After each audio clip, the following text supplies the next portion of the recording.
excitement. We have an interesting and exciting announcement for you this morning.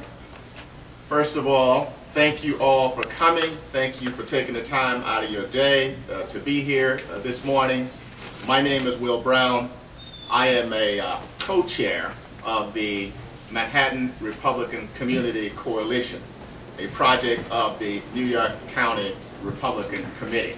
In fact, our executive director, Jason Weingarten, I want to particularly thank him for being here this morning. Jason, are you in the room? I believe you are. Thank you, Jason. Thank all of you again, as I said, for being here. And let's jump right into why we are here this morning. I'm not going to read the teleprompter. And of course, I removed that from my hand, so we're gonna go traditional. We're gonna read from notes, and I want to read to you who we are here to hear from this morning. Reverend Michel Faulkner announces his candidate for Congress today. For over 25 years, Reverend Michel Faulkner has dedicated his life to serving God and the community. Growing up in Washington, D.C., he was an all-star football player at Bishop McNair High School and a freshman All-American at Virginia Tech. He graduated with a BA in Communications, and after college, Reverend Faulkner signed with the National Football League, playing one season with the New York Jets. Didn't know that. He then returned to Virginia Tech and prepared for his future calling by graduating with a master's degree in education and career counseling. Reverend Faulkner left Virginia Tech. He became the assistant dean of students and then the vice president for urban ministry in 1988. Reverend Faulkner became the assistant pastor of the Lamb's Church of New York City's Times Square. 1 year later, he became the assistant pastor for youth and community outreach at Calvary Baptist Church. While leading these ministries, Reverend Faulkner organized the New York Youth Leaders Network, which coordinated the efforts of more than 3,000 church-based volunteer youth workers in New York City. He served as co-chairman for the New York Board of Education's HIV/AIDS Task Force, which included the rewriting of the entire HIV/AIDS public school curriculum. In 1993, Reverend Faulkner became the senior pastor of Central Baptist Church in Manhattan, growing the congregation from an average of 50 weekly attendees to over 500.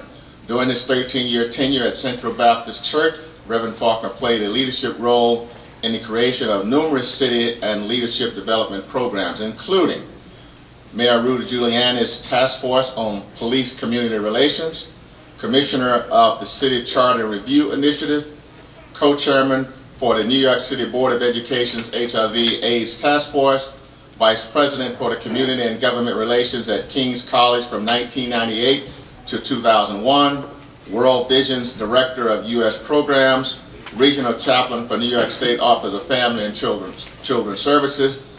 Reverend Faulkner has been married for more than 26 years to the same person,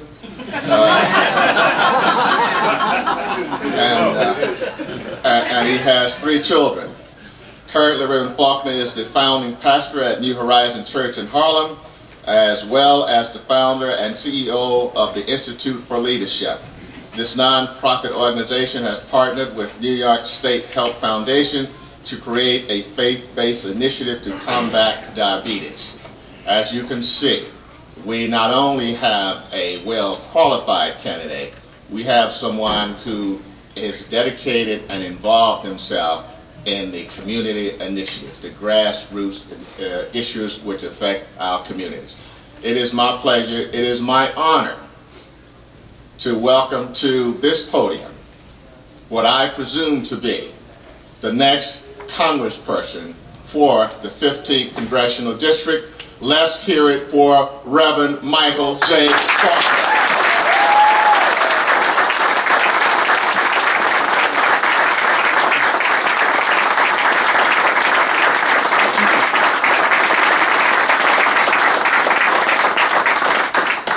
It is my high honor and distinct privilege to welcome all of you to this historic occasion.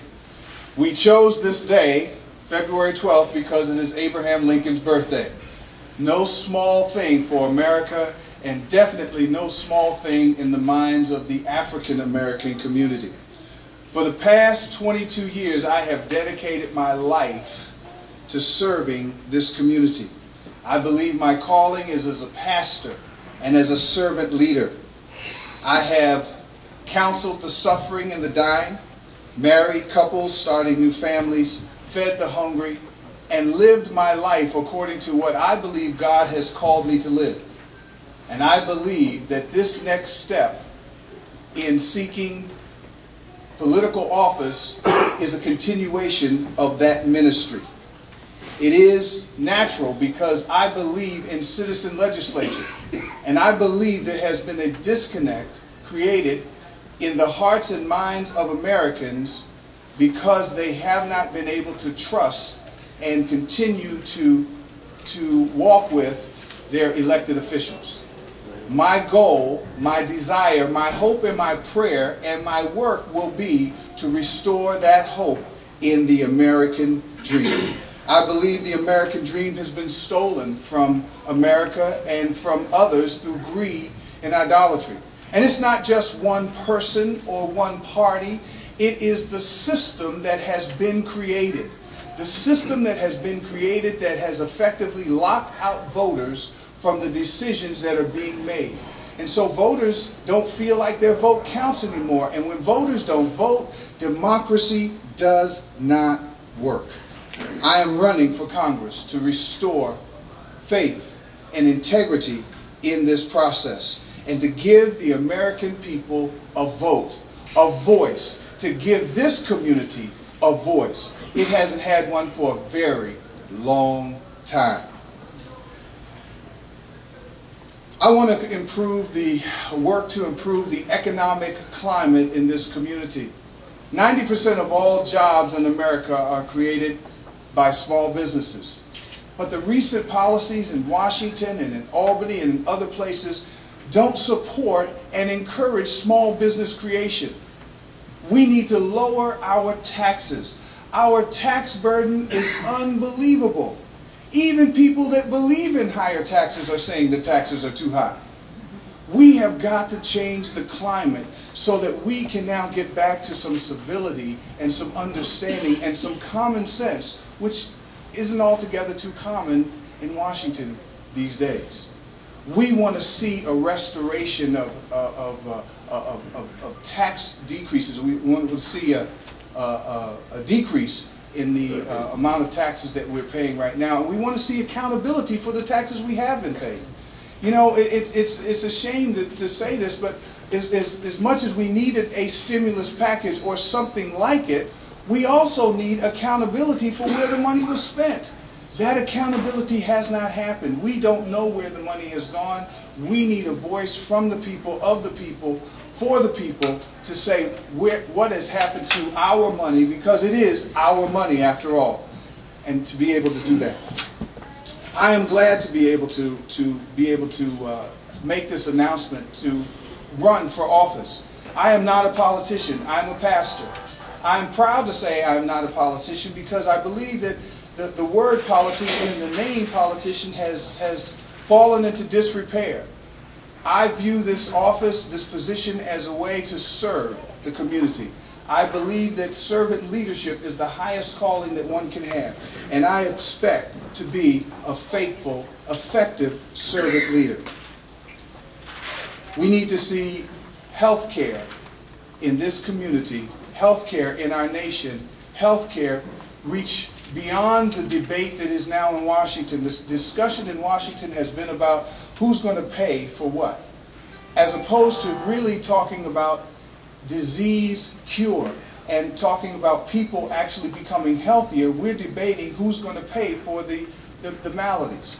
We need to get back to a program. We need to get, not back to, but we need to get to some initiatives through Washington and other government agencies that actually